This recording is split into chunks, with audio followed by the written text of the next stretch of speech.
Hello and welcome back to the Across the Pod NFL podcast. We are here for a brand new episode, and with us today, we've got a brand new guest. He is the co-founder, the guy who runs all the stuff behind the scenes at the JTT Cup. With me today, making his debut on the show, is Matt Cullen. Matt, how are you? Hello, mate. Yeah, I'm really good, thank you, and thank you for having me on. I appreciate it. My pleasure. Pleasure is all mine. I mean, it's obviously we'll go for it later on, but it's such a great event for such a great cause. So I'm always open to promoting events such as these. So we will get on to that. But before we do that, just take you back further on, really, as to your journey into how the NFL fandom started, because we all know as UK fans, it's not the most popular sport in the UK. It's still seen as a bit of a niche sport, but obviously a fan base is growing and growing. And I always like to ask, particularly British NFL fans, how they became fans of their team and how they got into the NFL. So for you, Matt, first of all, into the NFL, I've already asked you before in person why you're a Jets fan and why you're an NFL fan, but just for the benefit of the audience, what got you into the NFL and what made you a Jets fan? So my kind of NFL journey began with, as many people's, playing Madden. So I guess as a teenager, picking up a load of sports games. I had NHL games before NFL. I was really into my ice hockey, but kind of started playing Madden around 2000, 2001. And that's how I kind of really taught myself the rules of the game. Played that quite a lot. My auntie had moved out to live in Connecticut in the early 90s. So I kind of had a 10-year period where I was really interested in American culture, sports, geography, history, and that kind of contributed to some of that as well. I've always been a sports fan in general. And that's where kind of my love of NFL began, really. And I got to go to the States for the first time in 2006 with my brother. Went to a number of kind of northeast cities and went to a load of sports games, which was fantastic. And the Sunday that we were in New York, we went to watch the Jets. So when I played Madden, I used to play as the St. Louis Rams because they were the best team at the time. But I'd always liked New York because my auntie doesn't live far from there. And we went to see the Jets beat the Texans on that Sunday. And I chose the Jets because of that. So I've always joked that if the Giants had been at home that week in 2006, I would have seen my team win 2 Super Bowls since. But alas, I chose the Jets. And I wouldn't change it, but it obviously hasn't been the most positive 18 years as a fan. Yeah, I can imagine. I share similar sort of feeling as you. I mean, I'm sure, like myself, when you first saw the Jets, you're probably thinking, "Oh, we're gonna, we're from New York, we're gonna win this and that." And I don't know whether you won on the first game you watched, but I don't think you could ever envisage just the amount of pain you've been in for the last 18 years. Yeah, exactly. It's not been that fun. I mean, we obviously made 2 AFC Championship games at the turn of the last decade, and that was as successful as it ever got. So, but as always in the off season, positive, hoping to have a positive, improved year this year. So we'll see. Yeah, and speaking of that, I mean, we've literally just had about a minute before we start recording, and we are publishing this podcast probably a week after we record this because of being draft week and all that, and we got mock drafts coming up. But literally, as we were about to go on air, Zach Wilson's been traded to the Broncos. Now I don't know whether they do it live, whether they do it recorded, but I was literally watching Faux Football Talk, and literally the moment Chris Sims says they're not going to trade Zach Wilson, my phone pops up saying Zach Wilson traded to the Broncos. I just never seen anything like that. So maybe think, is it live? Is it not live? But either way, I mean, you talked about on friend of the show, Fletcher's podcast, Sleep at Work, the fact that you were maybe one of the first to maybe criticize Zach Wilson, and maybe a few Jets fans weren't too happy with your feelings on your callback, and I probably have a similar feeling with my thoughts on Tua, but it's not worked out, and obviously Aaron Rodgers is the guy for now. Who knows? Who knows whether he'll play long for you guys? But with him gone, just in a way, you're just glad that whole circus of Zach Wilson is now gone with the whole, him refusing to be a backup and all that kind of stuff happened the last year or two. It's almost nice just to get that drama out of the way. Yeah, and I think there's obviously been a lot of media coverage about it, and yeah, as you said, I was out on Zach a lot earlier than most, and actually fell out with a few people on social media over it, which was a shame, but but I was right. And but I think getting a fresh start for him is a good thing. Getting out of New York, where they scrutinise everything in the media, will be a good thing. Can he make it in the NFL going forward? I don't think so, but at least he's got a fresh start somewhere, and it's one less thing for the Jets media, the New York media, sorry, to go after this season. They'll find something else, but yeah. Yeah, I'm sure the Aaron Rodgers situation will probably be something that they'll talk about. And I think Zach Wilson, the only thing I will say is that if you exclude Elway Manning, he probably is going somewhere quarterbacks do go to die. If you look at the amount of quarterbacks that have struggled, look at Drew Lock, Brock Osweiler, Russell Wilson in recent times, and Paxton Lynch, and they've had a terrible record of quarterbacks. I don't know whether that will change from there, but at least he's going to a place where he's probably got a good chance of starting. I mean, right now, was it Jarrett Stidham, the starter for the Broncos? I mean, I think they'll personally go out and get JJ McCarthy. I think he'll force them in the 12th or four, whether it's four, I don't know. Some I think is a reach. There's definitely differing views on JJ McCarthy, but I think either way, I think he's going to probably a better situation to play than he would be in New York. Now, we talked about your love of the NFL and how you got into the NFL, and you have talked about this in the Sleep at Work. So apologies if you're repeating your answers, but where did your love go from fantasy football? So how did you go from just watching games to then becoming a user, or what is now an avid user of fantasy football? I guess it starts with soccer really. So as I was growing up and went out into the world of work, we used to do like a dream team every year in one of the newspapers as it was then. This was before apps, so I used to like doing fantasy football. I like numbers. I like spreadsheets. So that kind of stuff is like is great to me. And I've got quite a lot of what I call real life friends, and not people I've kind of met through social media. But there's a small group of us in our town, maybe 10 to 15 people. In 2011, we thought we'd try NFL fantasy for the first time. We set up a league with 10 people, and that was on the NFL website at the time. And I remember that first year, we didn't even do a draft. We let it auto draft the whole thing. So we just got selected a squad and kind of just went from there. And that league still runs today. It's in its 13th, 14th year now, with mostly the same set of people. It's now played on Sleeper, as a lot of leagues are. But that's kind of where it started, and it was probably not long before lockdown, so maybe 5 years ago, where obviously meeting a large number of like-minded people, mainly through Twitter, as it was then, and a lot of them UK-based, and it kind of just grew from there because, joined one or two leagues, and then lockdown came and everyone was in 10, 15 leagues, and just kind of built a network of contacts from there, which has been really great. And it's great to have so many people in the UK that really get involved in fantasy now, and it's growing every year. And that's obviously then led on to what we're going to talk about shortly, which is the JTT Cup. Exactly. And I want to ask you, I don't know whether you remember or not. Do you remember the team you had your first year? You mentioned this auto pick team you got.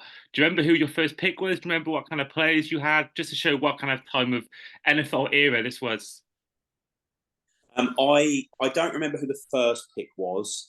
I do remember two very specific things that I had a week towards the end of the season, but just before the fantasy playoffs, where I had to start Dwayne Bowe of the Chiefs and Eddie Royal I think he was at the Chargers, and they'd scored barely any points all season, but because of injuries, I'd had to start them too. And they both went off in the same week for maybe 40 points between them, and I beat the person who had the best record and snuck into the playoffs. And actually, I have a framed Dwayne Bowe Kansas City Chiefs jersey out in our bar because of that. So when I was kind of shopping around jerseys during COVID, when we built this bar out here, I found this Dwayne Bowe one cheap, and I was like, I remember that one fantasy performance he had for me in that 2011 season. I'm gonna buy that jersey. So people always go, "Why have you got a Dwayne Bowe jersey?" Well, there's the story behind it. Well, but yeah, I don't remember, to be honest, like most of the team, but I do remember those two. Now, 2011 for me was a year where part of my life where I was just checking scores, never really watched it live, never knew the players. I was still just trying to find out how Dolphins did and all that kind of stuff, and never actually watched it live. So, for the benefit of myself and for maybe a younger audience, how, in terms of who may not know who Dwayne Bowe is, who would you say is most like, who would you say is most like, if that happened to you in the 2023 season, what player would that have been? What, someone who just came up with a ridiculous score late on? Yeah. Oh, do you know what? I can't even remember, because the thing is, I'm in so many leagues and so many formats. Um, I can't actually remember someone who came out of nowhere and put in a huge performance. I think the most surprising thing for last season overall was just Puka Nakua and how good he was consistently for the whole season, considering, in some 4-round rookie drafts in Dynasty, he wasn't even getting drafted. Mm. And in the JTT Cup, his average draft position was in round 24. Wow. And 42 people that drafted him made the playoffs out of 52 or something like that. So he made a huge difference. So not one individual performance in 1 week, but just one that just blew everyone else away across the whole season, really. Yeah, and I feel like maybe a couple years ago, I think Isaiah Pacheco was maybe one that maybe would have been a similar sort of thing. I mean, not for 1 week, but I think in terms of people who, again, weren't drafted in many leagues. I mean, I took him in a rookie draft in one of my dynasty leagues, but not many people knew who he was. And I think that that's one of my proudest achievements is taking Pacheco as a rookie draft and having him a taxi spot originally, and then obviously then towards the end of the season, I was putting him in the starting lineup. So yeah, and I think that that's why that's the beauty of fantasy, and I think beauty of the NFL is that you could have just you could have. I think I'm sure a lot of people wouldn't have taken Mahomes early on in their rookie draft, and he was there, and look at him now. So yeah, for me, I think that there's gems there. And that is really where maybe leagues are won and lost on these players that maybe not everyone takes, but if you take them, it makes a difference. Mm. Yeah, absolutely. And I think, if I look back at the history of the JTT Cup, the three guys that have won it across the 3 years, they've managed to draft at least one person after round 20 that's then gone off um, way over expectations, and that's where you win it. You don't win it in picking the right players in the first 3 rounds. You win it with a little bit of luck with injuries, but then finding that diamond in the rough in the later rounds that not many other people would be picking. Yeah, and I think that's the same actually for FPL as well. I mean, I'm sure those who took Cole Palmer in week 1 and Anthony Gordon probably are the ones that are winning their leagues. Whereas by week 9, week 10 of the game weeks, everyone had Gordon and that Cole Palmer because they were so cheap. So yeah, I feel like in a lot Yeah. of sports, and even I started doing fantasy NBA recently, it's the same sort of thing then. So yeah, that's definitely, if you are looking for tips, that is one of the tips we're going to give you today. Try and find a gem and go from there. Now, before we go on to the actual JTT Cup, I want to talk to you about the Joshua Tarrant Trust. Of course, this is the big part of the JTT Cup. Of course, most of the money, if not all the money, goes towards this trust. So tell the audience who don't know about it what really is the cause and what made you decide to go for that one. So I'll start with who they are. So the Joshua Tarrant Trust is an independent charity trust set up by a set of parents called Sean and Denise Tarrant, who live just outside now. They did used to live in my town, but they live just outside the town now. So I live about 20 miles south east of Cambridge, and their son Joshua was diagnosed with a brain tumor when he was 8 years old, and he managed to defy doctors for 8 years actually. Lots of operations, lots of obviously care went into supporting him, but unfortunately he passed away when he was 16 in 2012.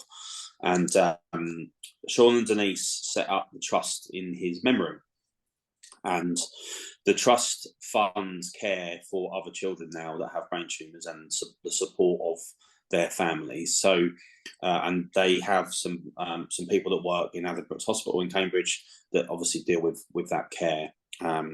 So for me, I managed to meet Sean and Denise for the first time in February 2022. So we'd already had a year of the JTT Cup, and hearing their story and seeing the strength and stuff that they have through such tragedy, and to turn it into something so positive for other people, was just really, really inspiring.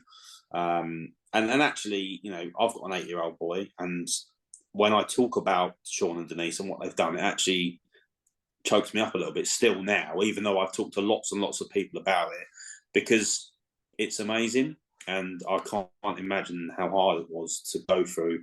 You know, lots of families do go through it, but to see what they've done off the back of it and suffering through that is really, really inspiring. So that's who they are and what they do. And the main reason that I decided to set the JTT Cup up was a friend of mine who's an NFL fan, one of my local real life friends, as I said. He's a Bears fan, and he couldn't work during COVID because he's a window cleaner in the day and he's a DJ at weekends. Wow. And yeah, and we go back a long way and used to play youth football together and stuff like that. He's a couple of years older than me. During lockdown, couldn't work, and he set up a Facebook group called the Disco Kitchen, which is still running. And the point of it to begin with was just to set up his equipment in his kitchen on a Friday and a Saturday night, and just stream a live set for people who were stuck at home. And that quickly became a fundraising group for the Joshua Talent Trust. So people would donate prizes, and he would do a live raffle, and he raised over £100,000 for the Joshua Talent Trust through the disco, which was amazing. And it was during that first year of lockdown, during the NFL season of 2020, where I thought, do you know what, I want to help this charity, and what's the best way that I can do it? You know, I can't go out and run a marathon or anything like that. I just wouldn't have the strength to do it. What can I can use my circle, the circle of people I have through social media and fantasy football that I've built up over a couple of years, and just generate something small that might raise some money for them. And that's where it started. So 2021 was our first year. We got 60 people. We raised them £765, I think it was. And I was really happy with that. I'd have been happy with 20 people and 200 quid.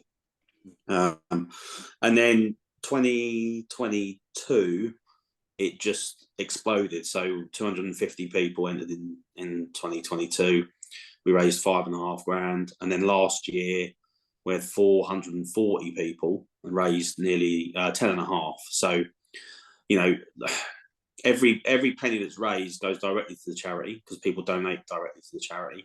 And it's just the most, you know, there's lots of really, really good causes out there, and I don't want to take anything away from them. But to me, this is the most amazing cause, and I'm so thankful for the NFL community in the UK and wider. You know, there's people from 12 other countries in it now as well, who, you know, give up some of their hard-earned money to support the people that this trust helps. And you know, this year we're looking at probably 600 people in it, and hopefully 13 to 14,000 raised, which would take our total all-time raised for them to over 30,000. That's where I want to get this year, and we are on track to do it. So yeah, that's where it came from. I can't thank enough all the people that kind of, you know, give me the platform to talk about it, give us the platform, share stuff about it on social media. I love doing it, and I love the community kind of feel that it gives with the people that enter as well. It must take some admin to create all the leagues. It does, but I have I've had obviously a few years of practice, and I've got a small team of people, of guys that help me, so that they just all look after 5 divisions each during the season, so that I don't have to post information into 50 or 60 divisions. I post it to them, and they then post it to 5 divisions each. So it worked really well last year, and I'm really thankful for them, because again, they just give their time up to help me. They're a good set of guys, and yeah, so really pleased where we're at for this year. And you know, continuing the drive for more people and more money raised, because that's the most important thing. Exactly, and to get that sort of money you're on track to get is just amazing, because you know it's not easy to get people to donate money. You know, it's cost of living crisis at the moment. Not everyone can afford to even just £5-10. It's not always easy for people to give away that sort of money. So for you people to do that, and so many to make it that much money, I think it just a testament not only to yourself in creating this league and doing all the work for charity, but also for everyone who's taking part, who want to donate towards this cause. So yeah, if you are listening and you are taking part, I commend you, and obviously commend you as well, Matt. That's amazing to get 30 grand. That's just amazing, and hopefully, in the next few years, they can get even more than that. Hopefully, the more people that are aware of it, the more money that's raised. I think that will be even more. Maybe you'll one day look to get maybe 100,000 or maybe even a million one day. Maybe that's the ultimate goal. Maybe, and yeah, and the growth is great, and not everybody comes back year after year after year, but what's great is that where I've got, I think I'd say probably 60 people who played last year who haven't yet signed up to play this year. I've got another 220 brand new people who've never done it before, and the growth and awareness, especially in the States this year, where we've gone from kind of 30 people from America to nearly 90. And also, what's really pleasing is the number of women that are playing this year. So last year we only had 14. This year so far we've got 44. And it was really after the first year, where I think we only had 1 or 2 women, I made it kind of a submission to try and get as many women involved as possible, because there's a lot of great women out there, great women analysts in the fantasy space. And obviously some of the guys that come to like the UKFFC and stuff like that, some of the ladies that come to that. So really, really pleasing to get. It's only 7 to 8% of the field that are women, but that's 4 times more than it was 2 years ago, and that's what's really pleasing to see. Absolutely, I agree totally. Then I saw a friend of the show, Liz Fox, has signed up this year. Who's a great NFL creator, content creator. Of course, friend of ours, Poppy. She came to the event last year, as did I. And yeah, it is nice to see that, because I think at the end of the day, it's something if it's a game for everyone, the sport is, but also fantasy football. And I think that the more exposure we can get, and the more quality we can get with gender equality, especially, I think that's something that I just love to hear. So for me, that's really good to hear. And hopefully, yeah, more will be, there'll be more of a percentage over the next, 3-4 years, and more of an even spread. Now, I just quickly mentioned there, and you alluded to the United States of America. Of course, JTT Cup has a big connection with the Scott Fish Bowl, and there is a live draft event that goes on. I went to it last year. There's an event going on this year. First of all, before we go on to how the audience can take part, just tell us more about that, because I thought it was great last year. You've got so many different things you can do. It's not just making picks as well. So yeah, tell the audience who aren't aware of it what goes on. So the Scott Fish Bowl, firstly, is the largest fantasy football competition in the world. It's also a charity competition run by a guy called Scott Fish, who lives in Minnesota, and this will be his 14th year. So last year, for the first time, as a country, we were granted a couple of, well, 3 actually. We had 3 divisions of the Scott Fish Bowl were earmarked for live drafting in London, and this year it's going to be 4 divisions, at least 4 divisions. So it is invite only. He tweeted this week he's got 42,000 applications for this year. So I believe he had 3,300 in last year. So you've still only got about a 1 in 14 chance of getting in. But the night before the UKFFC event last year, and again this year, we set up a live draft. I say we. I'm not involved in setting it up. It's Dan Hughes and Hannah Rowland who set it up, and we have a live draft event, which is obviously a big old meet up at Belushi's in London Bridge. We do the first 10 rounds of the Scott Fish Bowl draft live, have a few drinks, and it's really great because you speak to a lot of people on social media, you connect with people through fantasy football, but it's always great meeting the people in person and putting those names to faces and stuff like that. And obviously, having really great conversations, like I did with yourself and many others last year. So, and it's good just to get together really and have a few drinks, and all in the name of charity again. So looking forward to the event this year. So I was lucky enough to get my invite to the Scott Fish Bowl late last week, sorry. And I'll be drafting in the James Bond division, because the theme this year is moving. So we've got a James Bond, a Harry Potter, and an Austin Powers division so far. So we'll see how that goes. But yeah, it's a good event. People are encouraged to come and join in, at least kind of mingle and watch if you haven't got an invite. And there were a lot of people last year who did that, who just came for a few drinks and just kind of mingle with other like-minded fantasy football players. So that this year it will be the 12th of July at 7 o'clock PM, Belushi's London Bridge on the Friday night. Amazing. And I would love to come this year, but already got commitments family wise. But what I loved last year is what you said before was that there were so many people who've been on this podcast that I've met on Zoom but never actually met in person. Dan Hughes came on those times on the podcast before, met him for the first time in person that day. Same with Murph, same with Rob Monk. People I've met loads of times on virtually on apps such as this Zoom, but never actually in the flesh. So that was, and I've seen people since as well that I've met there. So yeah, I think that certainly it's a great event. It's not even sometimes even to do with the fans football. It's to do with friends you've met before or meeting new friends. I remember meeting Jack Humphrey for the first time, and what a great lad he is. And I think it's just about a community and about people just getting together and having a chat and making friends and building that community up. And I think that's probably the best thing about it. And that's not even to do with the fantasy football really. It's just to do with people becoming friends and making meetups such as that. Yeah, and I think for me, if I look at my journey as an NFL fan in the UK, so I see more people now that I've met playing fantasy football through Twitter, like before the London games at the UK FFC. So I go to more events with those people than I do with people that I've known for 20, 25 years. And that's not to, that's nothing against my real life friends, but it's a great community of people.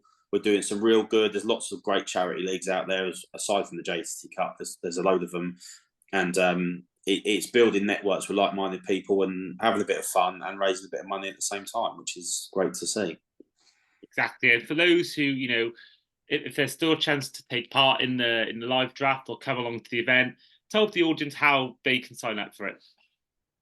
So for the Scott Fish Bowl live event, you'd have to be registered at scottfishbowl.com. You'd have to put that you can make the live draft in London, and then you just have to wait and see if you're lucky to get an invite. So, and then for anybody who wants to be involved in the JTT Cup, there are still spaces. So we're looking to fill out 600 people. I've got 22 spots left.